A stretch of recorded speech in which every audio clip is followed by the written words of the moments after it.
खाए हो ऐसा बात बा पहिला जनवरी के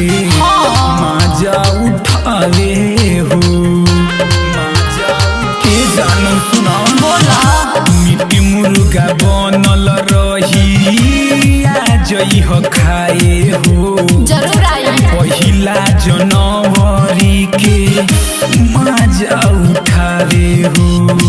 साल भपयाइल बाटी उ त पता बा मौसम बाटे हंसी भूल कोई गुना हमारा के ओ माई डियर ओहो ओ माई डियर सरस फुलाइल बाटे पिया पिया ले से पहले जानू हैप्पी न्यू ईयर ओके साले सही तू रह हरी हरा ले लो सबका से पहले जानू हैप्पी न्यू ईयर ठीक बा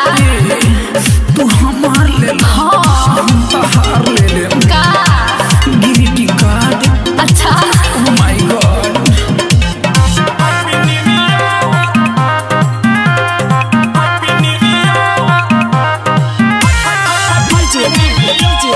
पूरे साले सही तू रह हरी हरा ले लो हैप्पी न्यू ईयर उठावा पयई हो उठ जी लाली लगा के उ का होए पैसिया दगर बनई हो जरूर माची खा के चुमाची पैबन हो हां जी उठावा पयई हो उठ लाली लगा के पैसिया दगर बनई हो बने माची खा के अनुज प्रेम का मजाली हो सबसे संदीप सौरभ के बतिया तू करी हो के उ त करबे